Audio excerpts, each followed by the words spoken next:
Working in a jail can be a spooky thing in itself, but let me tell y'all about the time that I saw an inmate that wasn't there. I was still very much a new boot officer at the time, aka rounds bitch, so that's what I was doing, just making my rounds. And our housing numbers were down that particular day, which means we weren't housing that many inmates. So we decided to take the inmates that were in a couple of different tanks, because there weren't that many, and just move them to other tanks. So that meant we had empty tanks. So I'm at the end of my round at the last tank in the male housing section of the jail where we have just moved inmates out of. So it should be empty. So I scan the tag on the outside of the door, I open the window deal and look in, make sure that we didn't miss anybody on this inmate move and that all is well in the tank overall. And the first thing I see looking back at me is an inmate wearing a white tank top, orange jumper pants, and orange slides sitting on the table closest to the door. And he is just mean mugging the fuck out of me. Keep in mind, I knew there wasn't supposed to be nobody in this damn tank, so feet don't fail me now, cause I hauled ass back to booking as fast as my tiny ass feet would carry me, and I left skid marks in the process. I get back to booking out of breath and all, I slam my damn hand on the desk, and I ask my corporal who the fuck is in pod 11.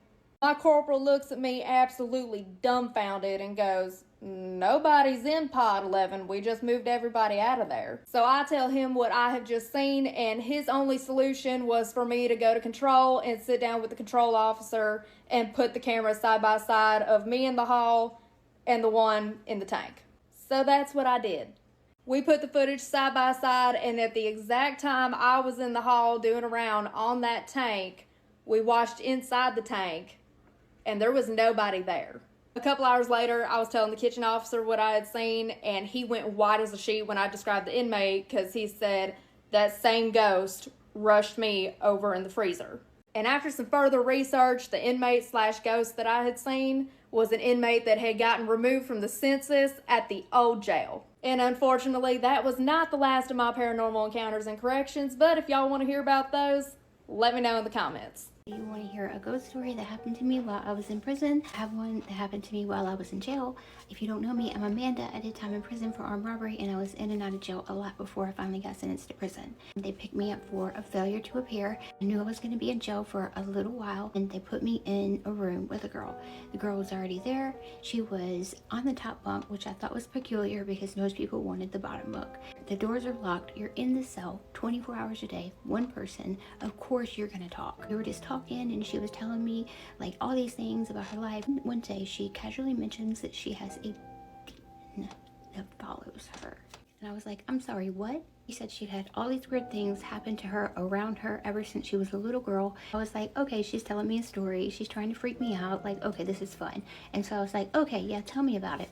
She said she was convinced that the reason she did the crimes that she did was because this thing like spurred her on to do it. So one day the officers asked if anybody wanted to go to this Bible study, and we just wanted to get out of our cell. We both went to this Bible study. It was probably like an hour. When we came back, the first thing that I noticed was that there was a horrible odor. The officer who was unlocking our door was like, girl, what is that? You guys need to clean out your cell. And like, we were both very clean people, and so we were both like, what is that smell? At night we were laying there, we were about to go to sleep, and all of a sudden we hear something hit the floor. I look over, and my Bible, my little jail Bible that they give you, is on the floor. I remember my eyes like watered, and like I felt like terrified because something was off. That night I had the worst dreams of my life. Woke up the next day and she was like, girl, what is this all over me? I look on her and she has handprint all down her legs. And y'all, Mia was tiny. She was like 4'11". Her hands aren't even that big to make a handprint like that. I was exhausted from trying to stay up all night, and I was so scared, and I was praying all the time. One night I felt something touch my leg right around here, and I started kicking so hard. The very next day she got extradited to a different county. Like, all of that stopped. Everything stopped. I have a couple more paranormal activities stories that happened while I was incarcerated, and if you want to hear those, just let me know. Prison stories, because apparently there is some interest in my stories from working at the prison. I do have a page that I have uploaded a bunch of those to. I'm not on there a lot, but it is out there if you'd like to go check that one out and click the little buttons.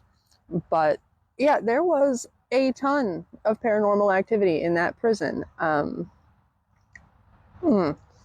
Some of it wilder than others. A quick story about it. I was working in J dorm one night, which is also known as Juliet dorm. It is the solitary confinement dorm. I was in the little operations center where I open and close the doors, things like that, and watch the monitors. And it was about 1 o'clock in the morning. My coworkers for the night were downstairs fucking off doing whatever it was they did down there on that computer. And I had forgotten to shut off the intercom system for the wings of the building. I'm minding my own business. I think I was reading a book. And wing one let out this loud growling sound through the speaker system.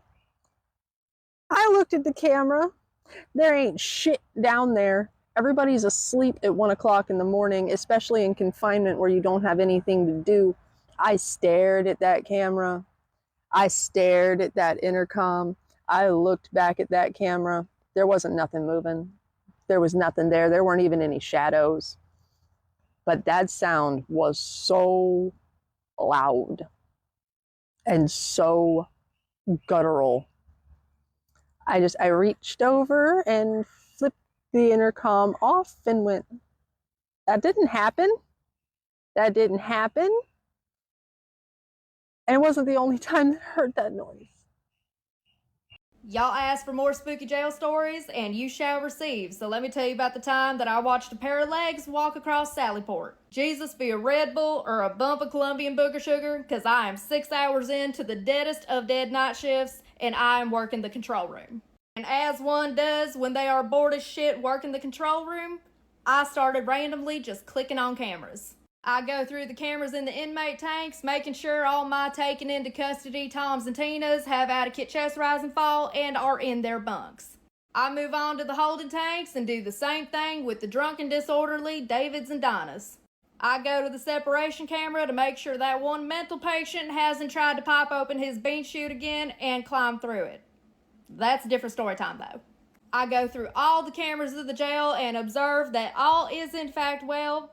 And the last camera I come to is the Sallyport camera. And I don't rightfully know why, but something definitely possessed me just to watch that camera for a little bit. I'm about 15 minutes into watching this camera, and the door to walk in from outside of Sallyport just starts looking kind of fuzzy. I start looking at this camera a little harder, and it almost looks like something is moving across the floor. I sit the fuck up in my chair, and I start looking at the computer screen real hard. And what I observed was a transparent set of legs dressed in khaki pants and black boots walking across the Sallyport floor. And call me Elsa, because I was frozen in my chair for a solid 15 fucking minutes, and my heart was pounding so hard in my ears you would have thought it was a Cherokee drum. And you can bet your whole left ass cheek that your fave CO called someone to come relieve her, because we needed a whole ass smoke break after that. And don't quote me on what I'm about to tell you for shit, because I do not remember the exact details, but after that incident happened, I remember hearing a story that there was a CO, pretty sure it was a CO, I could be wrong, that had schmooicided himself in the parking lot of the jail. Like I said, don't hold me to that, because I don't remember the exact details, but either way, it was fucking creepy. But if you like story times with your fave CO/911 dispatcher, make sure you like, share, follow, subscribe, comment, and repost for more. I have a paranormal story to tell you guys. It has a lot of characters, so just follow along. When I was a baby attorney, I just passed the bar exam, and I would get paid to go to court on behalf of attorneys. This attorney, right before Thanksgiving, reached out to me and said that he's on vacation, and if I could go to court on his behalf, talk to the client who's in custody, and then step up, get a date. I said, that's all cool. It's easy peasy. I could do that. This courthouse that I was supposed to go to is the 26th in California location. This is the main criminal courthouse in Chicago. Right behind this courthouse is the jail. It was Division 1 at that point. Division 1, just by way of background, housed all the inmates like Al Capone. They also had electrocution over there. So that's where the death penalty happened. It's one of the 3 locations in Illinois where people died.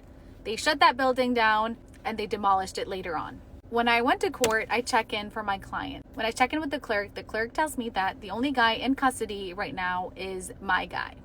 So the only person that they brought from the jailhouse today is my guy. And I was like, all right, that's cool. It's going to be really quick. I'm going to go talk to him and then get a date. That's all fine. Then I go up to the sheriff, tell him that I need to go see this individual.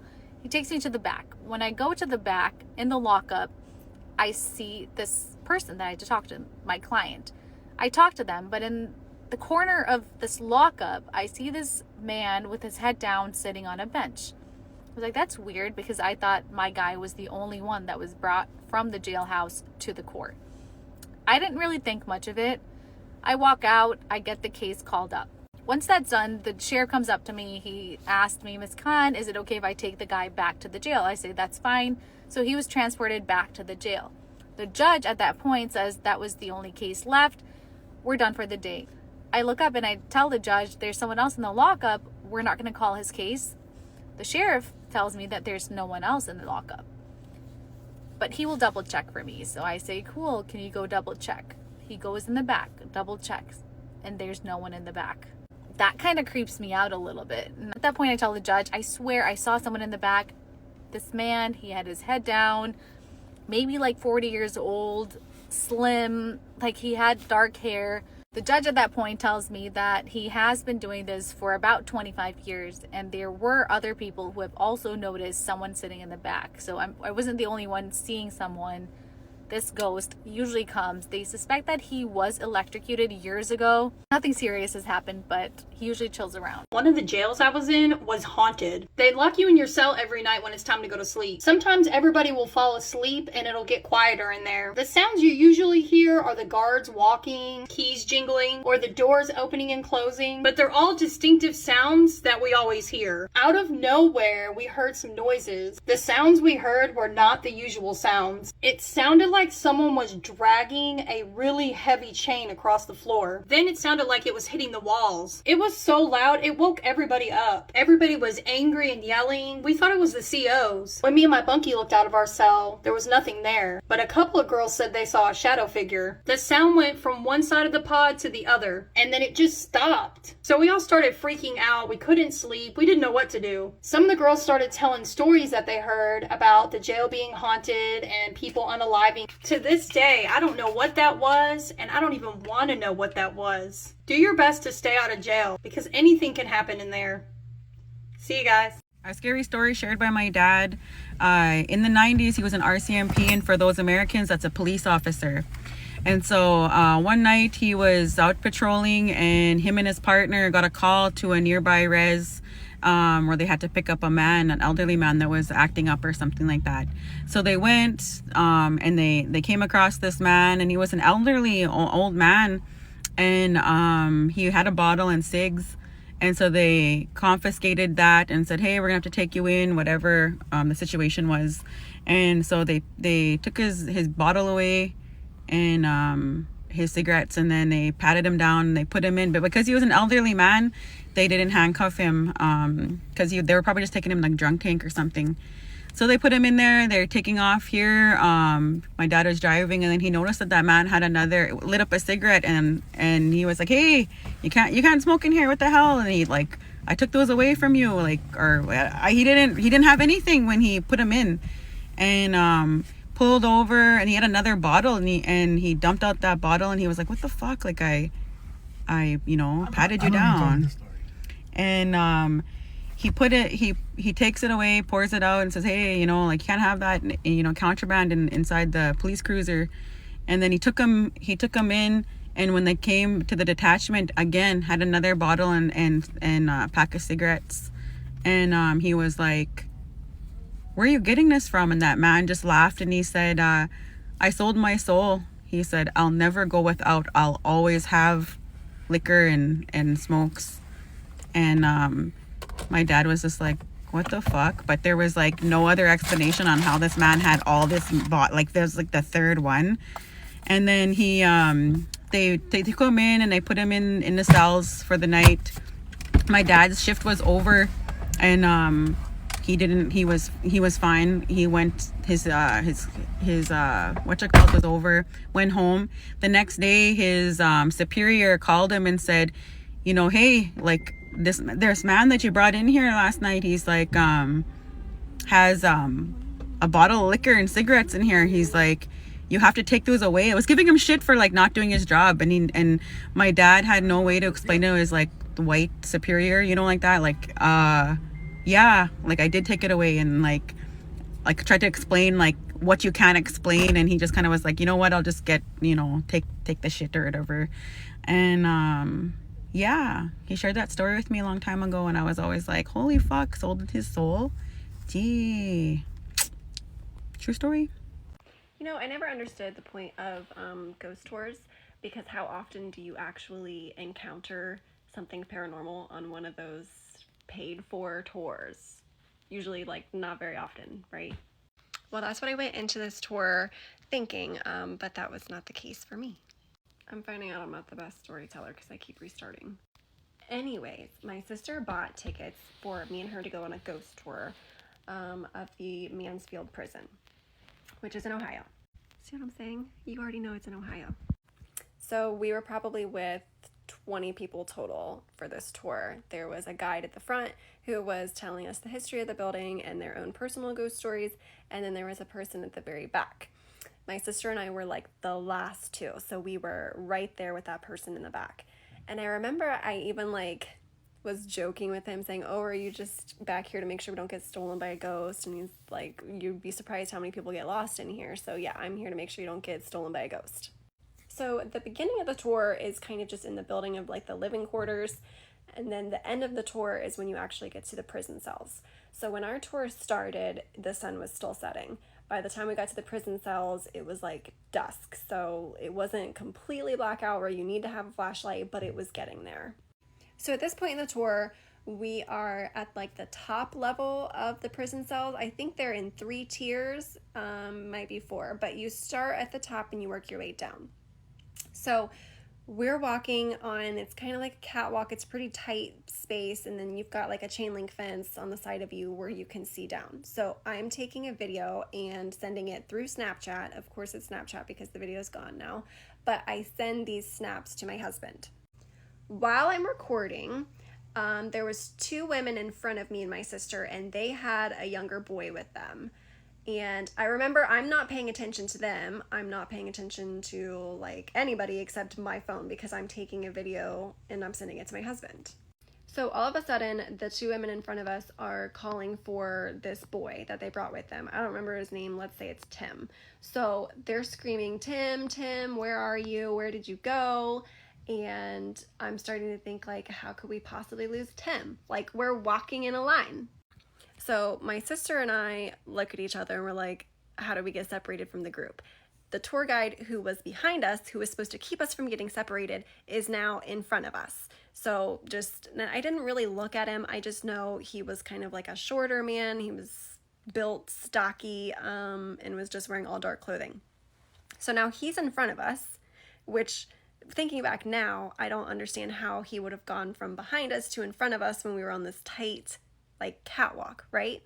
So anyways, he's in front of us now. I'm not thinking anything of it. The women are in front of us, so it is just me and my sister at the very back. I stopped taking videos because now I'm like, okay, we really did get separated from the group somehow, and now the tour guide's gonna help us catch up. So really far into the distance, we can hear the little boy, Tim, yelling back to his parents, and they're pretty far away. And I don't know how they got so far away because we were walking and right behind them this whole time, but we can see from our vantage point at the top, they're now on a tier below us, which means they walked through the whole top tier and got down to the next tier. So we can see them and we're like, okay, it's weird that we got separated from them, but we're gonna follow our guide and we're gonna catch up. So the guide, he hasn't spoken to us at all. He's just walking and we're just following him. He's taking us twists and turns, and then eventually he goes over, they had like a chained off section and there was stairs. So he goes through the chains and up the stairs and then turns the corner and we can't see him anymore. But we're all stopped at the chain because he didn't lift the chain. he just went through the chain. Maybe he stepped over the chain. But anyways, we're all stopped because we see the chain and we're like, do you want us to step over this? I asked, do you want us to step over this? And the women that were in front of us, they're stopped and they're looking at us and they're like, he just like walked around the corner and left us here behind this chain. So we start calling out to the group that we can now see is on the tier below us. And we're like, hey, we're lost. Our tour guide left us. We're stuck in this chained off section. Do you want us to go over the chain? Because I feel like the chain is there for a reason. It's probably not safe. You're going to fall through the floor if you go over that chain. Okay, that's what I'm thinking. So we wait. They tell us to stay put. And then the tour guide who was behind us comes up behind us. And at this point now, we need flashlights. So he has a flashlight because now it's completely dark, which is really creepy to be stuck, by the way, in a haunted prison in the dark without a flashlight. I mean, we had our phones, but you get what I'm saying? Like, it was just creepy. So he's yelling at us for breaking away from the group, and we're yelling at him because he's the one who led us here. We thought he was the one who led us here, and like, no, we didn't try to break away from the group on purpose. Like, this just happened, and like, these women are looking for their son. Like, why would they leave their son? We didn't do this on purpose. So once he settles down and he's taking us back to the rest of the group, he asks us, well, who were you following? And we describe, like, he looked like you. Like, it was just a nondescript man. He was shorter, stocky, dark clothing. So then he radios and asks everybody who's working that night if anybody was with us. And immediately everybody says no, like we were on our own. So I don't know who we were following, but it wasn't a worker. And it's strange that he just like went right through the chain and then disappeared around the corner. It's creepy. So I'm like, were we following a ghost? Which sounds insane, but I really think that's what happened. But that's not even the scariest part. So that like 30-second to 1 minute time that we were following this ghost around the prison, it had actually been closer to 10 minutes. But there's no way it was 10 minutes. I'm telling you, it was like 30 seconds, but it had been 10 minutes. So it's like time had been altered. We finally catch up with the group. Everybody has a good laugh. Ooh, we followed a ghost. It was interesting, whatever. It wasn't that interesting to me though, because it didn't seem like I was following a ghost. It seemed like I was following my tour guide. If I had known he was a ghost, I probably would have been filming him. So the tour is over, and I call my husband to tell him about our experience there. And he mentions how the Snapchats that I sent him were strange. And these are the Snapchats that I sent him, those videos, right around the exact same time that we got broken up from the group, which would be the exact same time that we started following a ghost, which would be the exact same time that time had been altered, like those 30 seconds were 10 minutes. He said all of those videos, there was no audio of me talking. It was just a like ear-piercing electromagnetic sound. And he said it was really weird. It was like static, but like super loud. And that was the whole video, was just that sound, which I think is kind of weird too. So yeah, that's my ghost story. I spent 2 days in a Texas prison with one of the most notorious killers in America. And y'all, those 2 days started 10 years of living hell for me. I've shared parts of this story before on TikTok, but I'm going to go into some details that I haven't shared before and the long-term effects that it has had on me.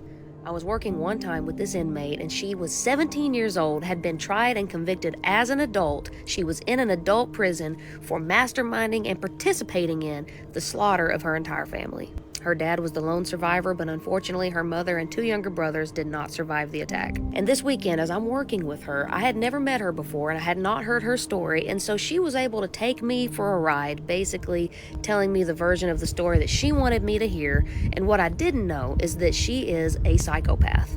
And she was getting sick pleasure out of toying with me, watching my emotional responses, and just seeing what she could get away with. And I was totally sucked in. I totally was buying everything she was telling me. And I felt pretty safe around her because she was a small, petite person. But the moment that everything in the room changed was whenever she was looking down. She really wasn't even looking at me. She was just kind of looking down and talking real soft like this. And all of a sudden, she just does this. And y'all, when she looked up at me that way, there was a black darkness in her eyes that I have never seen in anybody before, and it scared the shit out of me. I suddenly felt extremely vulnerable, like I was in a predatory environment and I was not safe. I was clearly shaken. I finished my work, got out of there, but I had to come back the next day to work with her for a second day. And this second day that I worked with her, I'm coming into the same prison space that we were working in the day before, and I see her from a distance, and what I saw still shakes me to this day. Now, you're going to think I'm crazy or that I'm one of those religious kooky people that constantly hallucinates like demonic spiritual things. I'm not. I'm not the kind of person who sees things, but this day I saw something. I'm looking at this girl from down a ways, and she looks at me and her face just goes hollow. Her eyes go black and sunken in, almost like I'm looking at a skeletal version of her. And the only thing that I can explain it is that maybe there was something evil around her that almost was standing between me and her, and I was seeing through this thing. And it was a way of me seeing that there is evil around her and that I need to be cautious. But y'all listen, this 2-day weekend with her started 10 years of nightmares, panic attacks, sleep paralysis, seeing shadow figures in my room. To this day, I have had hauntings and unexplained poltergeists in every place I've lived. I'm talking about things being knocked into the floor, things being knocked off of shelves, hearing people crawling around in my living room at night when I'm sleeping in the bedroom above. I wasn't much of a believer in the paranormal before I worked with her, but trust me, it made a believer out of me. Get ready with me while I tell you about a girl who got delivered from demons in prison. One night I'm just going down the hall and I have on like my robe and my slides. I've got my toothbrush, my toothpaste in my hand, and I'm walking down the hall. Well, this girl who was in a cell that was closest to the bathroom, it's like a new girl. She was automatically, I guess you could say, like popular as soon as she got to prison because everybody knew her. But she was mean. So I'm walking into the bathroom and she's coming out of the bathroom and she like hits me and my toothbrush and my toothpaste hit the floor. They go sliding out everywhere. And I'm super polite, and so I'm like, oh my gosh, I'm so sorry, like I didn't mean to, hit you or whatever. And I expected her to be polite back, but she was not. She just looked at me, and I looked up. I was like down picking up my toothbrush, and I looked up at her, and y'all, her eyes were black, dead, and she didn't say anything to me. And y'all, as soon as I saw her, I got the weirdest feeling in my spirit. One of those, I'm not going to pursue this thing. She would suck up to all the officers, so they all thought that she was just the best. And because she had such a position of authority, even the officers felt like cool if she spoke to them. And she would just bully everybody else. One of the customs in prison was like if a good book was going around, you would say, hey, can I get that book after you? And then they would say, well, like Sarah gets it after me. And then you would go to Sarah and say, okay, can I get the book after you? And so some book was going around, and this girl, she had the book, and somebody went up to her and they were like, hey, you cut, like I was supposed to get the book before you. And the girl looked her dead in the eye, took the book and ripped it apart. Sometimes there was a line at the microwave. This girl would come up to the microwave. Even if your food was in there cooking, she would take it out and literally throw it in the garbage so that she could use the microwave. Well, she had this roommate, and the roommate was apparently like, she was an older woman, and I guess the girl kind of respected her because of that, because she had a way with her that other people didn't. And this woman was really godly, and she was always trying to get her to come to church. And of course the bully was like, no, I'm not going to church. Like, nice try, Miss Louise, or whatever her name was. So Miss Louise's max out date was coming, and she was about to go home, and she begged her roommate, the bully, to come to church with her one last time. And finally the girl gave in. She was like, okay, I'll come. And she sat on the very front row where Miss Louise was, and Miss Louise just sat there and like patted her leg like she was just so proud to have her there. Well, end of the service, they do like a deliverance prayer, and they were like, if anybody wants to be prayed over, you can come up here. Well, of course this girl's not going to get up, but Miss Louise literally grabs her hand and drags her, and they're already on the front row, and so they were practically right in front of people anyway, and she drags her roommate, the bully, up to where all the people are like laying hands and praying and delivering and stuff like that. Well, this girl is up there before she knows it, and like 2 3 people have surrounded her. They've got their hand on her head, her shoulder, and they're just praying, and they're praying in tongues, and like they're just prophesying. Mean Girl starts trying to like back away and get out of that situation, and it was a preacher, one of the preacher guys. He like firmly held her shoulder, and he started praying louder, and she couldn't get away. And I guess like the other people who were there with him praying, they kind of got the message too that they needed to keep an eye on her and like to pray for her hard. And so they started praying for her, and like it just got louder, and this girl fell on the floor and started like seizing. She was seizing, and she was yelling, and she had the most deep guttural voice, not her normal voice. Somebody who was closer to her said that they also heard like 2 or 3 voices come out of her, and one of them was high pitched and like siren like. The girl is just sitting there writhing on the floor. An officer was in the chapel, and she starts to kind of like walk over. Well, one of the prayer people, like one of the interceders, like intercedes her, like goes and like gets her attention and is like, can you please give us a minute? Yo, they were praying a demon out of that girl. People told me that the girl finally did one last seize, and she just seized and like arched her back, and then she collapsed on the floor, and she was just out, like dead, like out. Well, the service had already gone over, and we were coming up on a count time, and so they needed to get us out of the chapel and back into our cells. And so everybody's kind of streaming out and like just talking like, wow, did you see that? Like that was crazy. Well, that girl she slept forever, and I don't know what happened, but the next time I saw that girl, she was holding the door open behind me. Like she was holding it. She had gone through first, and she held the door. And I was like, thanks. Thinking she was just going to be like, whoa, you know? And she was like, yeah, sure, no problem. Y'all, she changed after that. She started coming to church. And one time I saw her cry in church. And Miss Louise went home, and they kept in touch. And I don't know what happened to her after that, but I fully believe that I saw a demon being prayed out of her. Okay, so I just got off of work, and I'm tweaking so bad. I'm gonna try to make this as short as I can. So for those of you who do not know, my fucking eyes getting teary and everything.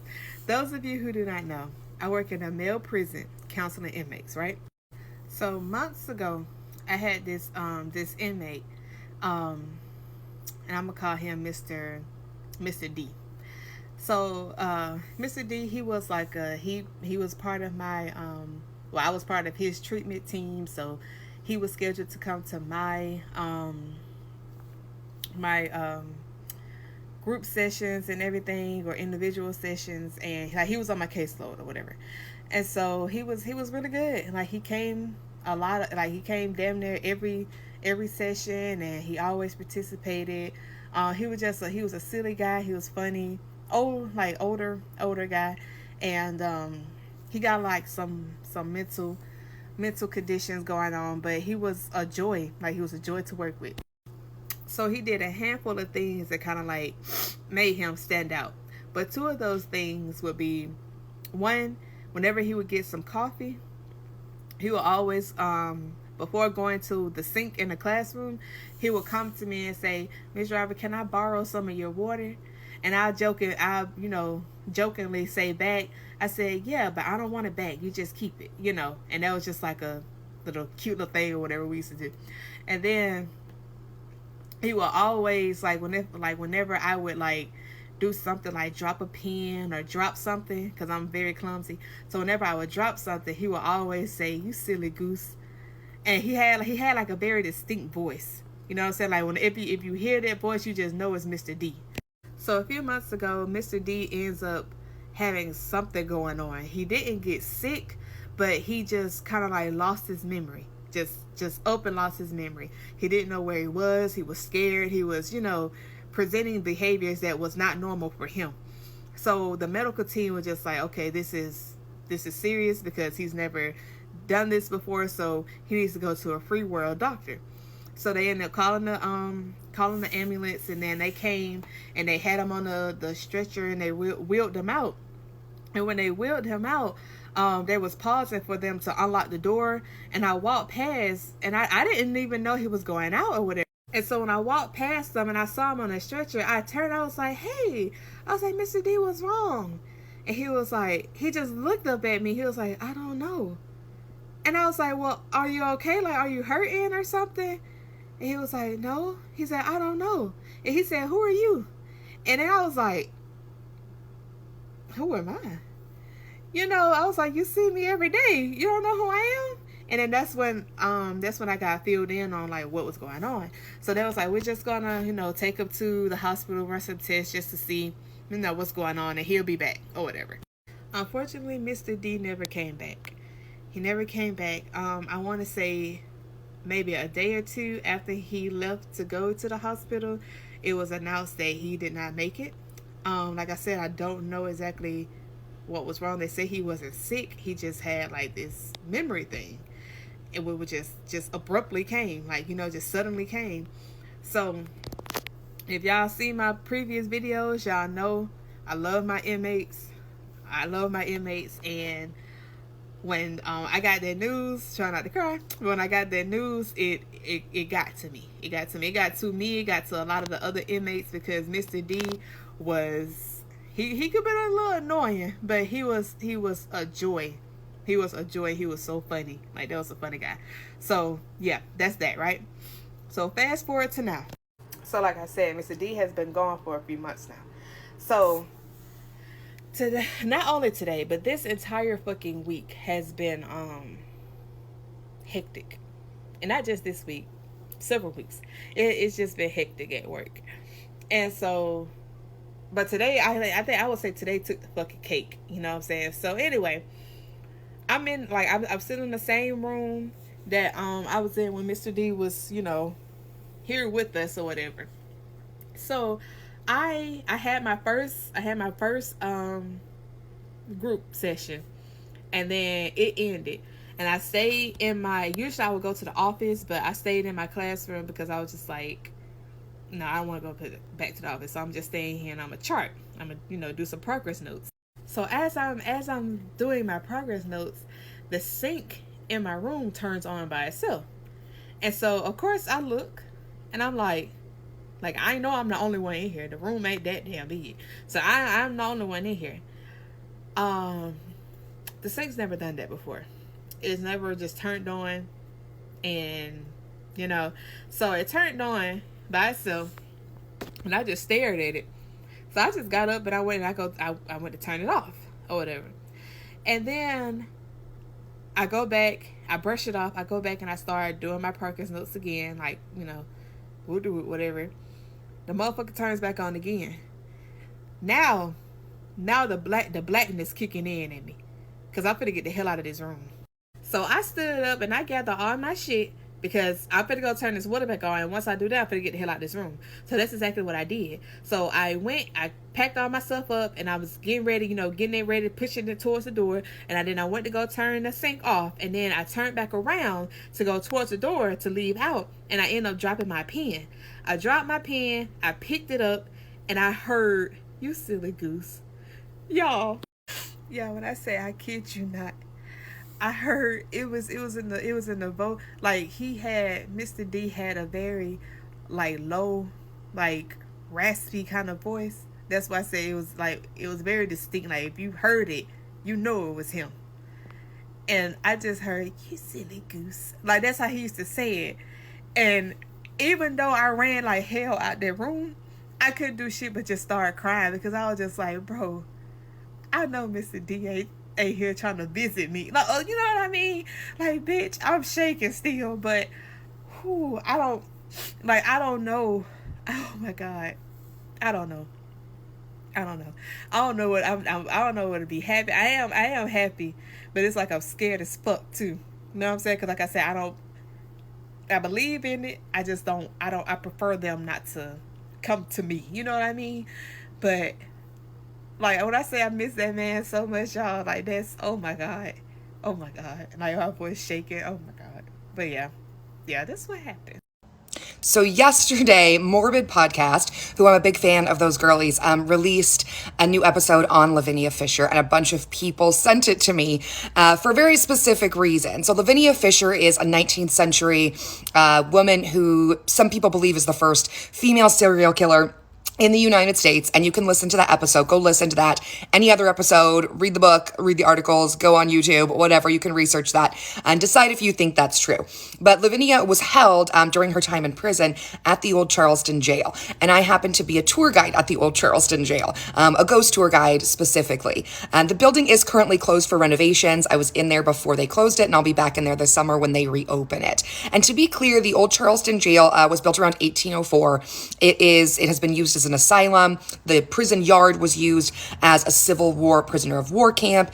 It has a very dark history to it. It was literally built on top of a mass graveyard. It is a very dark location. And I'm going to tell you the creepiest thing. I had a lot of very interesting paranormal experiences in that building, and I'm going to tell you the one that probably gave me like the most panic. So the scariest part of this job is that if you were the last tour guide on duty for the night, you had to close the building down by yourself, meaning like security leaves, the guests leave, the greeter leaves, and you have to go through the building and just make sure lights are turned off and doors are locked. And one night I'm the last tour guide on, and I am doing that. So just, if you need to go like Google pictures of this place, or if you want, I'll post some later, but it's a very scary building. And I'm walking down the bottom hallway, and it's pitch black because there's no lighting in the building. And I'm walking past the morgue and solitary confinement and offices and cells. And I'm going down the back hallway to lock the very back door. And then I have to walk back up that hallway to exit out the front and set the security code for the building. And one night I'm doing this, and I've got my little flashlight out, and I'm going quickly because it is a 19th century prison that I'm alone in the middle around midnight. So I'm not impervious to being scared, you guys, just because I love spooky stuff. About halfway down the hallway, two things happened at the same time. About a foot away from my right ear, I heard something say my name. And it was, I'm going to say, a notch above a whisper, you guys.